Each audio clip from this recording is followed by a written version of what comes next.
Hi everyone, welcome to Success Series. This is your social science educator Shrishti, and today we are going to do a very important chapter whereby we are going to discuss about outcomes of democracy.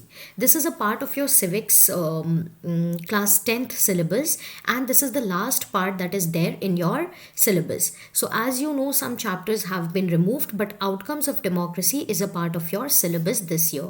Apart from that, we have already covered power sharing, we have covered federalism. So, all of this has a lot to do with the features of democracy. We have spoken about political parties because that is one of the major arenas in a democracy because we talk about election processes when we talk about political parties. And the last chapter is outcomes of democracy, जहाँ पे हम लोग evaluate करेंगे whether it is whether having of a democratic setup is all in all good या फिर इसमें कुछ shortcomings होती हैं. If there are shortcomings, we'll also see what is the shortcoming that arises with other forms of government. So इस तरीके से हम लोग देखेंगे कि democracy में रिजल्ट्स कैसे देखने को मिलते हैं एंड इनके आउटकम्स कैसी होती है. So through this chapter I explain you whole and whole as to what it means. Please stay connected and before we proceed ahead I have a request that please go and follow our success series page on Facebook, Instagram, Twitter and YouTube पे जो भी लोग देख रहे हैं. It's my earnest request, please hit on the subscribe button. Do not forget to go ahead without hitting on the like button and please also click on the bell icon so that all quick updates from our end are received to you as soon as we put up a video for you guys. So let's come to the chapter. जैसा कि आप लोग को पता है boards में ये chapter आने वाला है and this time you also have long answers विच वो ऑल्सो देयर बिफोर, बट थोड़ा सा आपका पैटर्न बदल गया है. So in that case this chapter becomes important. Apart from that MCQs भी पूछे जाते हैं. So you have to be all in all thorough with the chapter. Very short answers can also be asked. तो सबसे पहला question आता है कि हम लोग डेमोक्रेसी के आउटकम को असेस कैसे करेंगे. फॉर एग्जाम्पल डेमोक्रेसी की मीनिंग हमें समझ आ गई है. It is something that runs for the people. People are the supreme power and are the major concern in a democracy. तो सबसे ज़्यादा वेटेज हम लोग किन पे प्लेस करते हैं? हम लोग पीपल पे प्लेस करते हैं. तो ये जो डेमोक्रेटिक सेटअप होता है हम इनके बारे में काफ़ी कुछ अच्छा बोलते हैं. That it talks about the people, it gives us right to representation, it keeps social objectives in mind. लेकिन जब हम लोग इसकी आउटकम्स को इवेलुएट करते हैं तब हम लोग थोड़ा सा डिलेमा में आ जाते हैं. What is the dilemma all about? कि कभी कभी हमें ऐसा लगता है कि in principle democracy is good, but practice में कई ज़्यादा डिफ़िकल्टीज आ रही हैं क्योंकि आपको डिफरेंट सेगमेंट्स को केटर करना होता है. अब मैं आपको थोड़ा सा एग्जाम्पल दे के बताती हूँ. For example Middle East country, this are run by a ruler. यहाँ पे कोई भी डेमोक्रेटिक सेटअप नहीं है. बट अगर आप दुबई ये सब में देखोगे you will see that it's very systematic. The rules here are very stringent and लोगों पे कंट्रोल भी काफ़ी अच्छा और बहुत ज़्यादा डेवलप्ड भी हैं. तो एक क्वेश्चन आ जाता है कि despite keeping people's rights why are we not able to perform same manner economically then the Middle East countries. तो यहाँ पे हमें लगता है कि कभी कभी अगर डेमोक्रेटिक सेटअप नहीं भी हो तो डिसीजंस लेना आसान हो जाता है. It is more easier to control a certain segment of people. तो ये सारी चीज़ों से हम लोग देखते हैं कि डेमोक्रेसी में कभी कभी ऐसा नहीं हो पाता because when you are about to take a decision you have to keep interest of various segments in your mind और जो कि कभी कभी कॉन्फ्लिक्ट कर जाते हैं. Also you are not suppose to take things unilaterally, मतलब सिंगल हैंडेडली आप कुछ भी डिसाइड नहीं कर पाते हो. दैट इज़ वाई थोड़ा सा डिले भी हो जाता है in decision making and that is why there are certain problems that come about. So इसीलिए हम लोग इन सारी चीज़ों की वजह से ये एग्जाम्पल्स को देखते हुए कभी कभी we are force to assess कि क्या डेमोक्रेटिक आउटकम्स हमेशा बेनिफिशियल होते हैं कि नहीं होते हैं. अब हम लोग दूसरा एग्जाम्पल देखते हैं. इन the case of Nepal it was also run by a ruler, but यहाँ पे क्या हो गया था? पीपल की राइट सबवर्ट हो गई थी. It did not develop. So अगर हम लोग उस तरीके से देखें तो India has been successful despite being a democratic country. We have been able to come from being an underdeveloped nation to a developing nation, and we have been able to grow economically as well as we have kept our social issues intact, or we have catered to the social problems that have existed from times immemorial. So इस तरीके से democracy के outcomes जब हम लोग लेते हैं तो it's not all glossy but at the same time it's not very dark as well. लेकिन डायलेमा की जब हम बात करते हैं तो this is the dilemma that we talk about. Now, coming ahead, over 100 countries of the world today claim and practice some kind of democratic politics. They have formal constitutions, they hold elections, they have parties, and they guarantee rights of citizens. तो आपको यहाँ से क्या समझ आता है? Some of the principles of democracy समझ आते हैं. तो क्या है वो principles? First आपका हो गया कि डेमोक्रेटिक सेटअप में आपको हमेशा एक रूल बुक देखने को मिलेगी. You will see that they are governed by certain kind of constitution, जहाँ पे सारे इंपॉर्टेंट रूल्स लिखे होते हैं. यहाँ पे आप रेगुलर इलेक्शंस देखोगे because it provides choice to the people. It provides right of being represented by who you want to elect. So right to hold elections is a very, very important part in a democratic politic structure. They have parties, political parties होती हैं, इसीलिए हमें options मिलते हैं. So no single party becomes the ruler just in the case of China, otherwise आपकी democracy एक true democracy नहीं होती है. And fourth and the most important thing is that they give rights to citizens, जैसे कि freedom of speech, freedom of expression, freedom to move freely, freedom of equality. So fundamental rights जो आपके हैं they are a part of rights of citizens, जो कि आप एक democratic political structure में देखते हो. बिकॉज जैसा कि मैंने आपको बताया, people are the supreme constituent in a democracy. अब ये फीचर्स क्या है, ये सिर्फ इंडिया के लिए नहीं but most of the democratic setups में लागू होते हैं. This democracies although being similar on this ground, they are very different with regard to their social situations, economic achievements and their cultures. For example USA में भी आपको bill of rights देखने को मिलती है, but if you compare USA and India you will find a stark difference between their circumstances. USA में आपको वो सारी प्रॉब्लम्स नहीं दिखेगी जो इंडिया में है. For example economical, for example religious conflicts, यहाँ पे रेसिज्म के कॉन्फ्लिक्ट्स होते हैं but that is in no way similar to the diversity that we have in India, क्योंकि इंडिया में सबसे ज़्यादा रिलीजन, सबसे ज़्यादा कास्टिज्म आपको देखने को मिलता है. Culture is also very very different. So this are just two countries. इस तरीके से बहुत सारी ऐसी कंट्रीज़ हैं जो कि सारी की सारी डेमोक्रेसीज़ हैं, लेकिन इनमें सिमिलैरिटी के बावजूद बहुत सारे डिफरेंसेस भी होते हैं which we need to acknowledge. Clearly what may be achieved और not achieved will be very different. अब यूएसए जो अचीव कर लेगा because of its circumstances will be different from what India can achieve. Whatever India can achieve today will be very different from what Sri Lanka and Nepal could achieve. So our interest in and fascination for democracy pushes us into taking a position that democracy can address all socio-economic and political problems. लेकिन धीरे धीरे हमने क्या बना दिया है, democracy को हम लोग एक पॉलिटिकल स्ट्रक्चर, एक गवर्नमेंट सेटअप की तरह नहीं देखते हैं, बट ऐसा देखते हैं कि this is a root emancipation for all the problems. Emancipation मतलब फॉर एग्जाम्पल पॉवर्टी दूर करनी है, फॉर एग्जाम्पल इलिटरेसी दूर करनी है, तो democracy will solve all your issues. But ऐसा नहीं है, it's just a political setup. उसके बाद एज सिटीजन्स हमारा क्या रोल रहता है, एज पॉलिटिकल पार्टीज वो लोग क्या परफॉर्म करती है, generally what is being performed, generally what is the situation of the economy, ये सारी चीज़ों से पता चलता है what a democracy will be able to achieve. लेकिन हमने क्या बना दिया है, हमने ये सोच लिया है अपने दिमाग में कि democracy will address all the problems that are there, but that is not the case. इसीलिए जब भी कोई प्रॉब्लम होती है एक डेमोक्रेटिक कंट्री में, we tend to blame the government कि ज़रूर गवर्नमेंट ने ही कुछ गलत किया होगा. If there is an unclean environment around us, if we are littering the environment, we blame the government for not cleaning it up, right? If there is poverty, we blame the government for not bringing these people out of the poverty cycle, okay? But it is not the case. There are certain things that has got to do with us. बहुत बारी schemes चलती हैं लेकिन जो rich people है वो उनका advantages ले लेते हैं. तो उस केस में it is not solely the government that is to be blamed, but also our role as citizens that is put into question. So democracy is not the solution to all your problems. It is a means by which you can solve your problems. तो ये difference हम लोग देखना भूल गए हैं, and that is what is being conveyed, that democracy is not something that is totally going to solve problems for you. For example, कोई भी problem मिडल ईस्ट में होती है, even if it's not a democratic country, अगर उनके rules strong है, they will be able to address their political issues and socio-economic issues. So it's not just a democracy that can achieve anything, and it's not that democracy can't achieve anything. So इसको हमें एक government, एक political structure की तरह देखना है, and then we have to utilize it for the best of the people.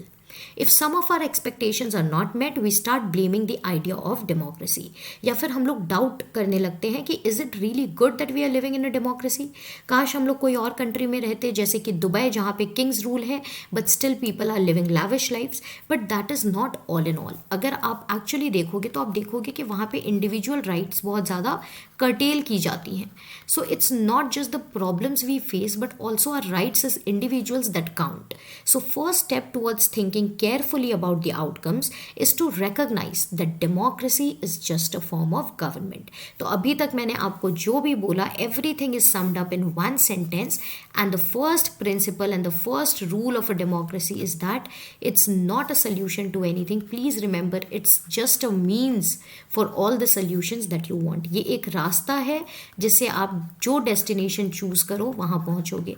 It is not the destination. Okay, it is not going to take you anywhere without you putting in efforts. So it is just a form of government. इसको आप अच्छे से use करो या आप इसको subvert कर दो, that is totally upon us, and उसी के बेसिस पे आपके आउटकम्स डिफाइन होंगे. It can only create conditions for achieving something. जैसा कि मैंने आपको बोला, it is a means for achieving something and we as citizens need to take advantage. अब फॉर एग्जाम्पल, इलेक्शंस बहुत इंपॉर्टेंट होते हैं इन अ डेमोक्रेसी.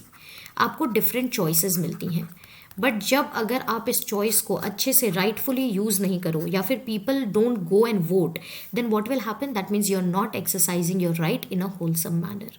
और इसके वजह से पूरे के पूरे रिजल्ट्स चेंज हो सकते हैं एंड शायद वो पॉलिटिकल पार्टी पावर में आ सकती है which has nothing to do with development of your country. So we as citizens have to take advantage. Opposition parties have to keep a check. Ruling party has to keep the principle and keep the idea of people above their own personal ends, and citizens, media, etc., which are the pillars of democracy, they have to participate in decision making, they have to hold discussions. इस तरीके से हम लोग आगे बढ़ पाएंगे.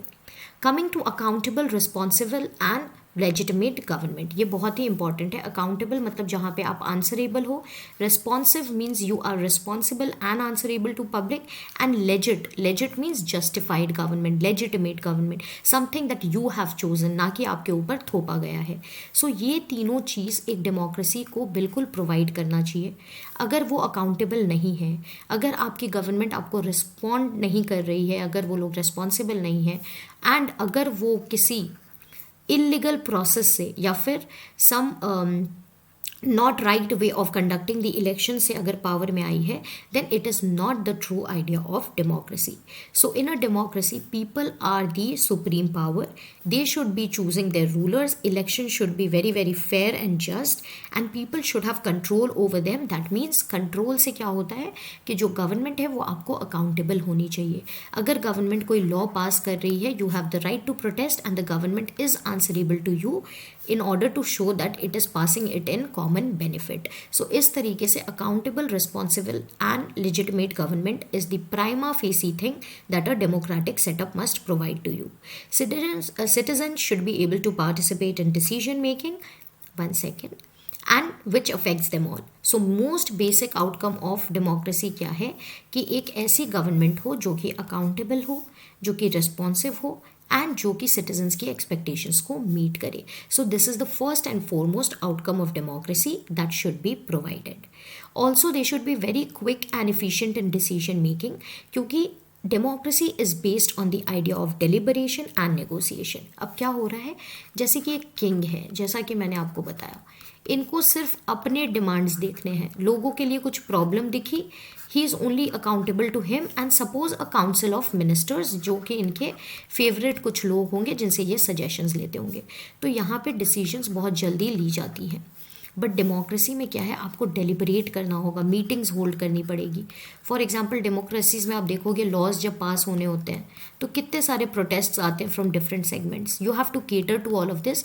उसके बाद वो पूरे प्रोसेस से पास होता है राज्यसभा और लोकसभा में, and then a bill becomes an act after receiving assent of the president. तो बहुत सारे प्रोटोकॉल्स है, बहुत सारी नेगोशिएशन होती है. तो यहाँ पे डेमोक्रेसी में रिजल्ट्स एंड डिसीजन मेकिंग थोड़ी सी डिले हो सकती है, लेकिन that doesn't mean that democracy is a bad setup. इसकी वजह से क्या होता है, because of delay in decision making लोगों को लगता है कि लेस इफेक्टिव गवर्नमेंट है, क्योंकि यहाँ पे सब कुछ स्लो तरीके से चलता है. It is of course true that non democratic rulers do not have to bother about deliberation, क्योंकि इनको पब्लिक ओपिनियन से कोई मैटर नहीं है. तो यहाँ पे हम यही कहना चाह रहे हैं कि there is no problem. It is not a wrong thing to say that yes, for kings it is much more easier to take quick decisions, definitely, but that does not in any way call democracy a less successful form of government, because यहाँ पे हो सकता है कि delay in decision making है, but at least वो acceptable तो है. At least it is something that we have vetoed for. It is something that we have agreed to. Even if there are certain problems that have an issue, at least Supreme Courts वगैरह उसमें judgments pass करती हैं और उसके बाद जा करके वो लागू होता है. But what happens in a ruler setup? The people have no say. So it is not a legitimate government. It is not something that is done keeping in account the trust of the people. लेकिन democratic government में थोड़ा time ज़्यादा लगता है before arriving at a decision, but at least when that decision is taken you feel more satisfied because it is something that you have had a say in. So decisions are more acceptable to the people and you're bound to follow it more. So that is why democracy जो cost of time लगाती है वो शायद worth it है. ये वही बात हो गई कि आपने एग्ज़ाम में आपको एक क्वेश्चन मिला विच इज़ ट्रिकी. कुछ स्टूडेंट्स ने उसे अटेम्प्ट ही नहीं किया, छोड़ दिए क्योंकि ट्रिकी था. कुछ स्टूडेंट्स ने बाकी सारे पेपर कर लिए बट इसमें सिर्फ 2 मिनट्स लगाए क्योंकि देवर लाइक कि ट्रिकी है, ज़्यादा टाइम नहीं वेस्ट करेंगे. बट मान लो ये 10 मार्क्स का क्वेश्चन था. Then there were some intelligent students who said कि वी विल, क्योंकि इसमें ज़्यादा मार्क्स है तो हम लोग 10 मिनट्स लगाएंगे और हम लोग इसे डिसेंटली सॉल्व करेंगे. They got 6 out of 10. This person got 1, this person got 0. Okay, now अगर आपने और क्वेश्चंस किए भी होंगे बट अगर वो 2 मार्क्स के थे तो यहाँ पे सपोज इन्हें 1 ही मिल गया, आपको क्या मिल जाएगा 1.5. But see the difference. So this is what it is. This took their time but it was worth it क्योंकि it fetch them more marks. So इससे ज़्यादा अच्छे तरीके से I can't explain to you कि डेमोक्रेसी में शायद टाइम लग जाता हो डिसीजन मेकिंग में, but when that decision is taken it is something that you have brought about to yourself. So that is why it is more acceptable because आपके confidence के साथ वो डिसीजन लिया गया है. That is why it is worth it. A citizen who wants to know if a decision was taken through the correct procedures can find this out. ये right to transparency है और this is ensured by right to information. एक act है India में which is right to information, जिससे आप public offices की सारी information ले सकते हो by following a certain protocol and they are bound to give you all those information when you ask for it. For example, आपने कोई civil services की एग्ज़ाम्स लिखी या फिर कोई भी पब्लिक एग्ज़ाम लिखे and उनके रिजल्ट्स नहीं आए हैं और आए हैं and you have not been able to pass. You can file an RTI and ask as to why the results have not been out, or if you were not chosen, what was the reason about it. So this kind of processes exist. If you want to know about the functioning of some political setup or some public office, you can definitely exercise your right to information वाली power and it has to be kept transparent to you. तो आप जो processes जाते हैं, जो procedures जाते हैं government offices में, वो जान सकते हो through the transparency. यहाँ पे सिर्फ जो private confidential matters हैं वो आपको नहीं बताई जाएंगी. लेकिन non democratic government में ऐसा कुछ नहीं होता है. Whatever is decided for you is decided for you. You can't find out anything. So एक और चीज़ आपको पता चलती है यहाँ से कि डेमोक्रेसी एक ऐसी गवर्नमेंट है जो कि कुछ प्रोसीजर्स और प्रोटोकॉल्स को फॉलो करती हैं एंड वो अल्टीमेटली पीपल को अकाउंटेबल होती हैं.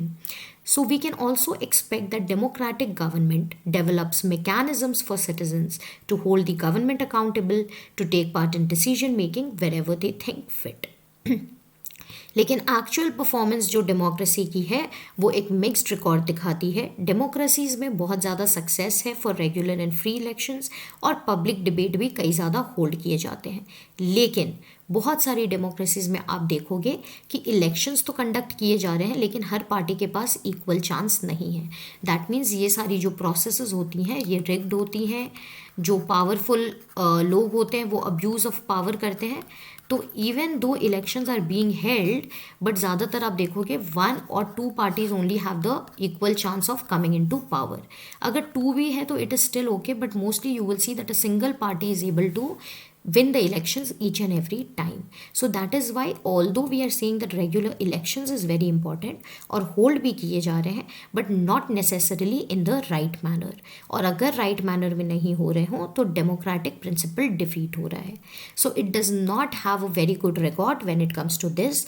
Second thing, information sharing में भी ये लोग बहुत ज़्यादा lack करते हैं. बहुत बार आप देखोगे कि they are not able to bring out the requisite information that the citizens want. हमेशा घुमाते फिराते रहेंगे, but they will never come to the point and tell you as to why this problem has occurred. So these are some of the shortcomings of democracy. In substantive terms, it may be reasonable to expect from democracy a government that is attentive and is largely free of corruption. But ऐसा देखने को नहीं मिलता है.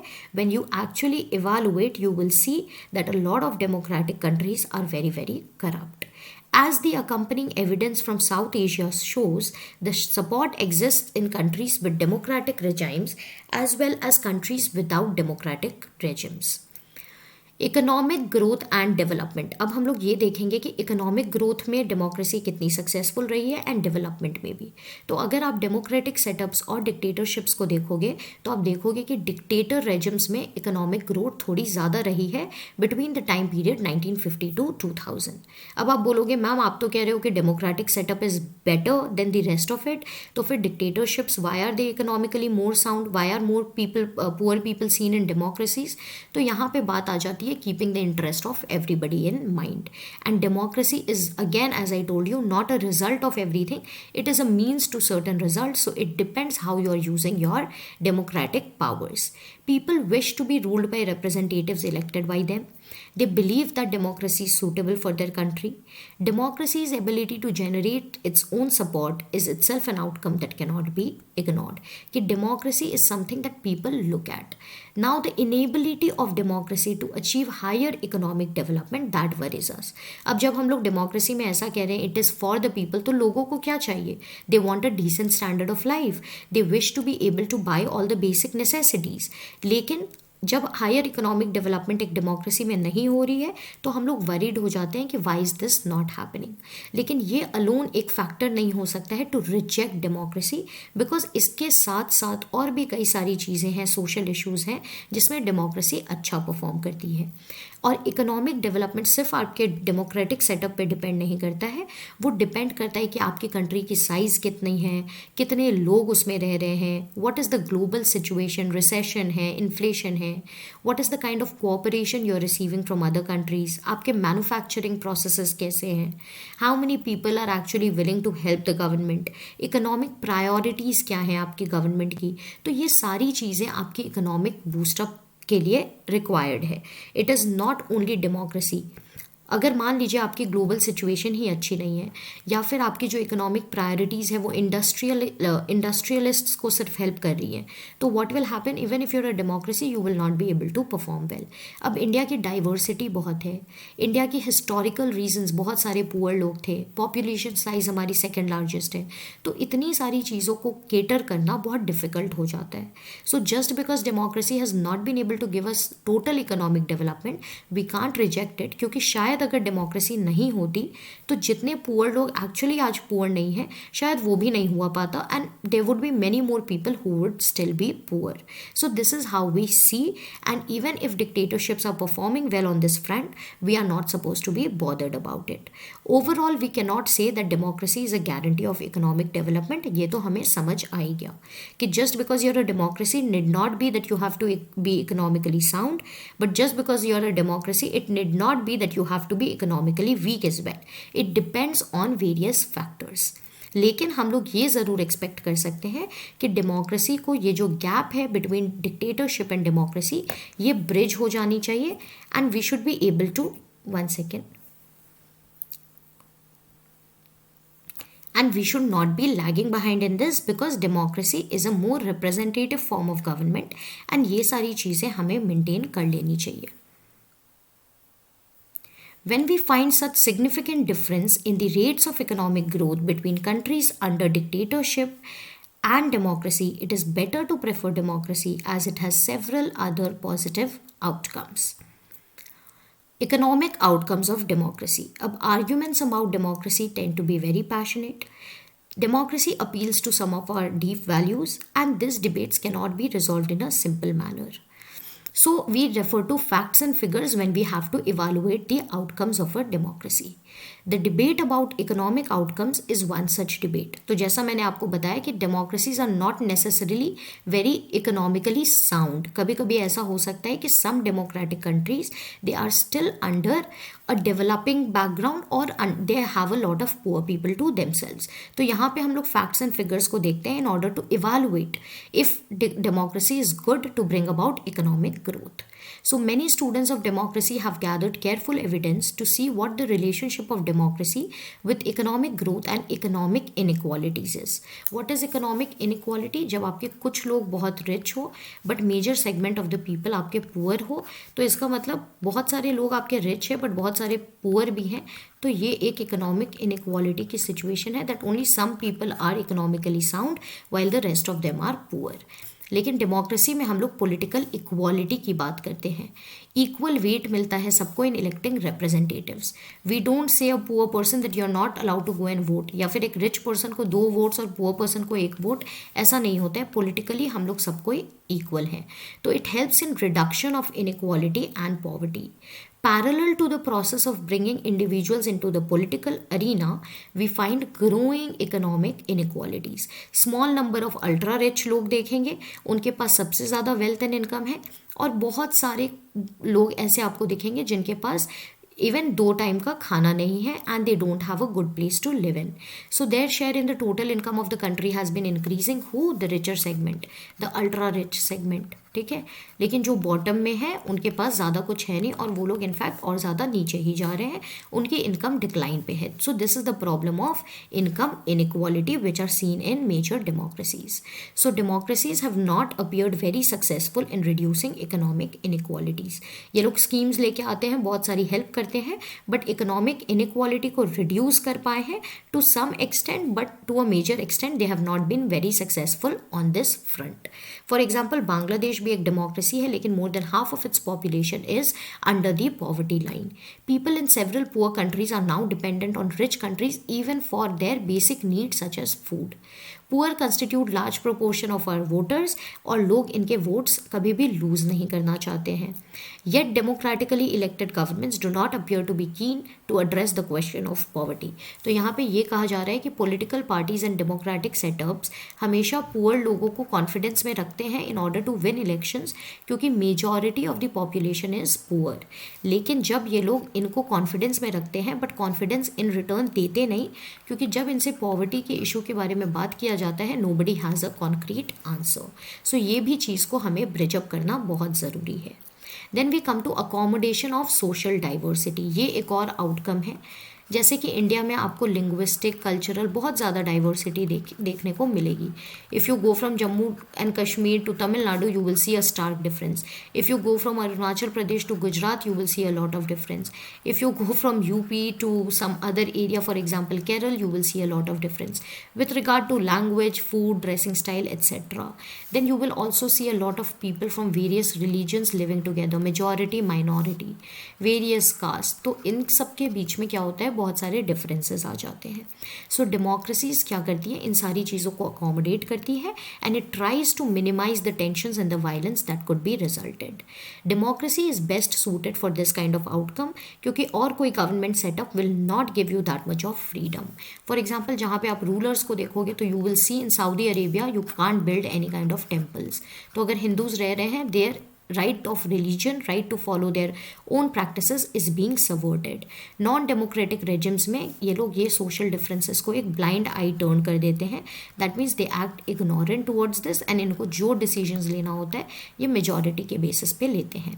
But even if Muslims or Christians are in minority in India, we definitely take them into consideration and everyone is considered to be politically and in other ways equal.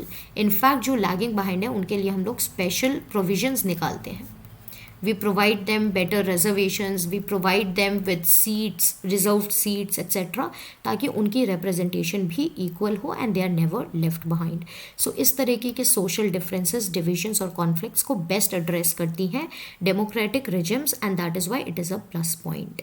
No society can fully resolve this. इसके बावजूद आप देखोगे कि यहाँ पे बहुत सारे inter religion conflicts होते हैं, जैसे कि आपने बाबरी मस्जिद वाला सिचुएशन देखा. You will see a lot of mob lynching, sometimes you will see that during certain procession some kind of notorious events are carried out, क्योंकि फुल्ली कोई भी रिजॉल्व नहीं कर सकता. जहाँ पे डिफरेंट टाइप के लोग रहेंगे वहाँ पे certain kind of problems are bound to अकर.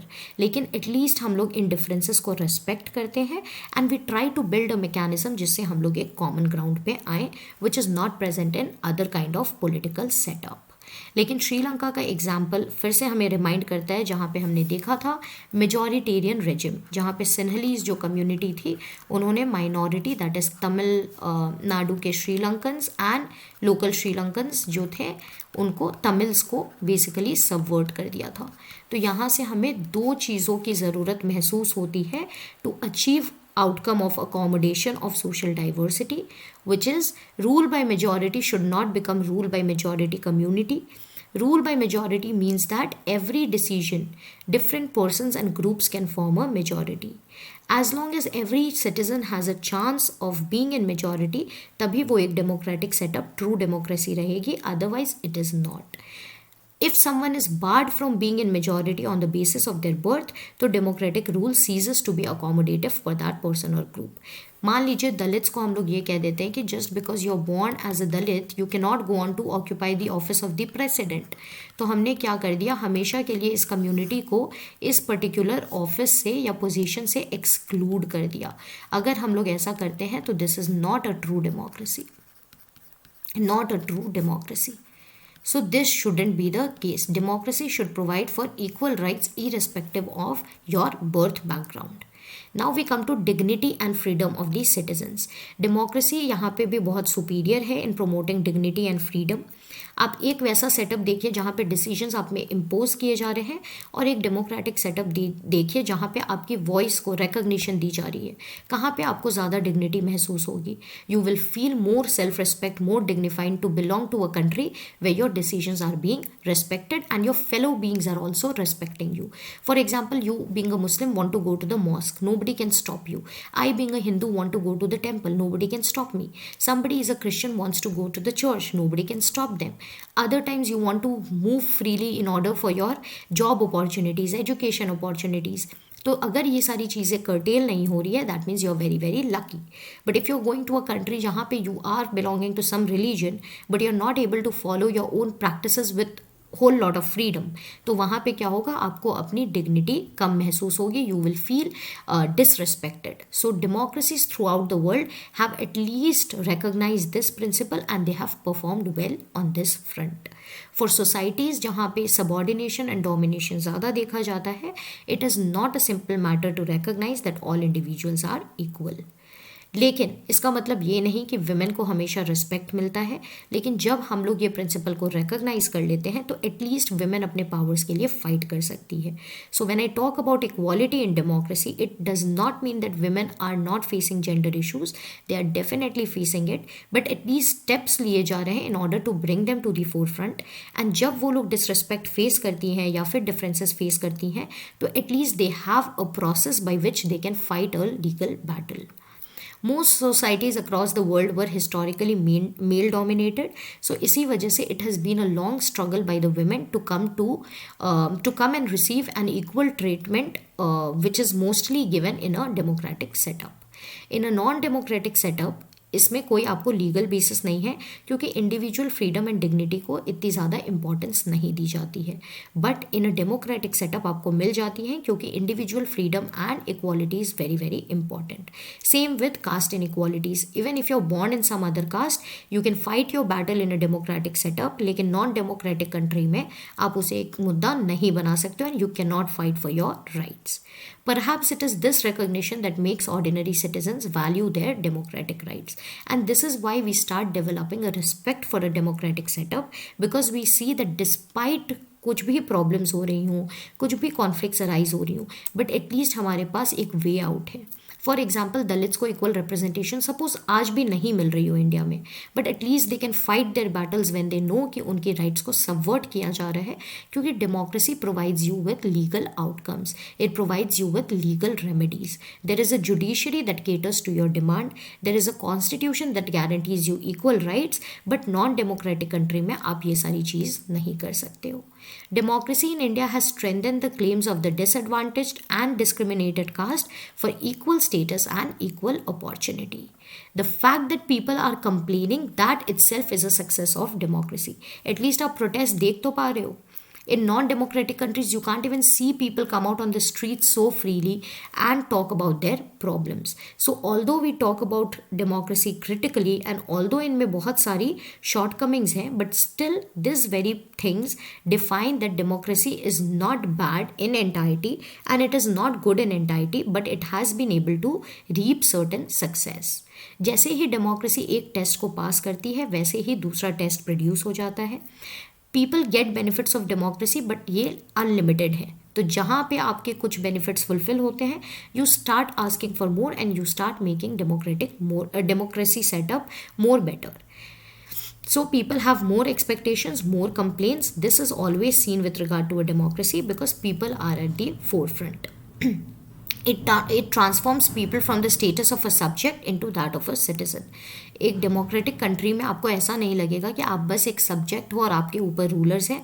आपको ऐसा लगेगा कि you are a part of that country and you have a voice. So most individuals today believe that their vote makes a difference and that is why they utilise this right in the interest of the society, in the interest of their individualism and also the country. So this is all about democracy. This is all about its advantages, disadvantages and its outcomes. कुछ principles भी हम लोग समझ लिए. इस तरीके से आपका chapter end हो जाता है. With that we come to the end of the chapter. Any doubts, post it in the comment section. I'll take it up. I hope I have elaborated on everything that is there in the chapter and I hope you will be able to write your answers now. Before we take your leave, please follow our page on Facebook, Instagram, Twitter and definitely on YouTube. Hit the subscribe and the bell icon. Do stay tuned with us and keep receiving updates. Also don't go away without liking this video. Your likes mean a lot and I'll come soon with the next set of lessons for you guys. Till then, take care, stay home, stay safe and all the very best. Bye bye.